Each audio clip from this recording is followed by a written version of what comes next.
चंबल को डाकुओं के लिए जाना जाता है, लेकिन यहाँ पर रहने वाले एक लड़के मनोज शर्मा ने तमाम विपरीत परिस्थितियों से जूझते हुए अपना सपना पूरा किया और चंबल क्षेत्र का नाम रोशन किया। 12वीं में वह इसलिए फेल हो गया था क्योंकि एक पुलिस ऑफिसर ने उसे चीटिंग नहीं करने दी थी। उस पुलिस ऑफिसर की ईमानदारी इस किशोर के दिल को छू गई और उसने वैसा ही ऑफिसर बनने की ठानी। यदि मेरे जैसा ऑफिसर बनना है तो चीटिंग छोड़ना पड़ेगी। उस पुलिस ऑफिसर की इस बात की मनोज शर्मा ने गांठ बांध ली और फिर कभी बेईमानी नहीं करते हुए ईमानदारी की बेहद कठिन डगर पकड़ ली और तमाम मुश्किलों को पार करते हुए सफल होकर ही दम लिया। निर्देशक विधु विनोद चोपड़ा की फिल्म 12th फेल अनुराग पाठक के इसी नाम से लिखे गए उपन्यास से प्रेरित है। यह उपन्यास आईपीएस ऑफिसर मनोज कुमार शर्मा और आईआरएस ऑफिसर श्रद्धा जोशी की रियल स्टोरी है। विधु विनोद ने फिल्म के नाम पर थोड़ी बहुत छूट लेते हुए 12th फेल फिल्म बनाई है, जो उन लोगों को प्रेरित करती है जो तमाम अभावों के बावजूद बड़े सपने देखते हुए उन्हें पूरा करने का साहस रखते हैं। मनोज शर्मा के पिता ईमानदार होने के कारण सस्पेंड हो गए और कानूनी लड़ाई लड़ रहे हैं। घर की आर्थिक स्थिति अत्यंत ही नाजुक है। माँ और भाई मजदूरी करते हैं, छोटी बहन भी है। किसी तरह मनोज बीए करता है और फिर ग्वालियर होते हुए दिल्ली जा पहुंचता है ताकि यूपीएससी की तैयारी कर सके। लाइब्रेरी में साफ सफाई, टॉयलेट क्लीनिंग, आटा चक्की में वह 15 घंटे काम करता है, 6 घंटे पढ़ाई करता है और 3 घंटे सोता है। पैसों के नाम पर उसके पास कुछ नहीं है, लेकिन उसके इर्द गिर्द कुछ मददगार लोग हैं जिनकी सहायता पर उसकी गाड़ी चलती रहती है। ये वो लोग हैं जो भेड़ बकरियां कहलाते हैं और दिल्ली के मुखर्जी नगर में रहकर यूपीएससी की तैयारी कर रहे हैं। 12th फेल मनोज शर्मा के संघर्ष की दास्तां बयां करती है।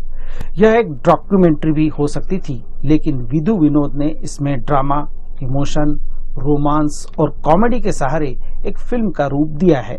उन्होंने वास्तविक कहानी में जो कल्पना डाली है उसका संतुलन इस तरह बनाए रखा है कि मनोज शर्मा की मूल कहानी को वो डिस्टर्ब ना करे, मनोज शर्मा के संघर्ष पर नकलीपन हावी न हो। 12th फेल का अंत सभी को पता है और सारा जोर मनोज शर्मा की संघर्ष यात्रा पर है।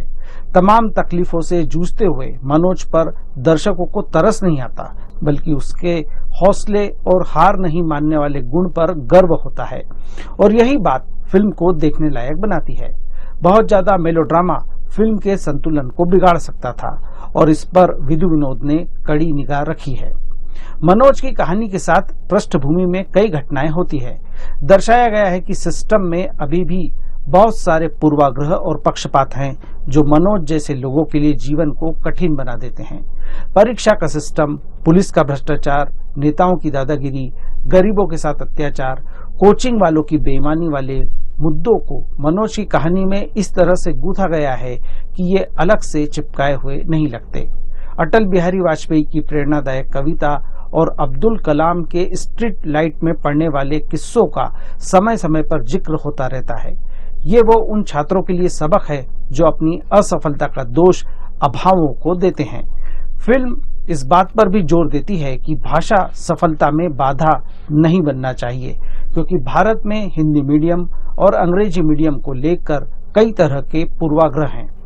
फिल्म में कुछ उम्दा इमोशनल सीन हैं, जैसे तमाम अभावों के बावजूद मनोज की मां का यह बताना कि वे जिंदगी में बेहद खुश है, मनोज का दम घोटू आटा चक्की में काम करना, मनोज का ऑफिसर बनने के बाद उस पुलिस ऑफिसर से मिलना जिससे उसे प्रेरणा मिली थी, इंटरव्यू के दौरान मनोज का गर्लफ्रेंड श्रद्धा का लेटर पढ़ना। बीच में कुछ हल्के फुल्के सीन भी आते हैं, जैसे इंटरव्यू के पहले हेयर कट करने वाला शख्स मनोज से यह पूछता है कि आईएएस कट करूं या आईपीएस कट। फ्रेंडशिप और रोमांस को लेकर भी कुछ उम्दा सीन देखने को मिलते हैं। फिल्म में वॉइस ओवर बहुत ज्यादा है, जिससे बचा जा सकता था। फिल्म की लंबाई को कम करने की गुंजाइश भी नजर आती है। निर्देशक विधु विनोद चोपड़ा ने मनोज शर्मा की कहानी को दिलचस्प तरीके से पेश किया है। बिना कट लिए लंबे शॉट उन्होंने फिल्माए हैं जिसमें कैमरा किरदारों का पीछा करता है।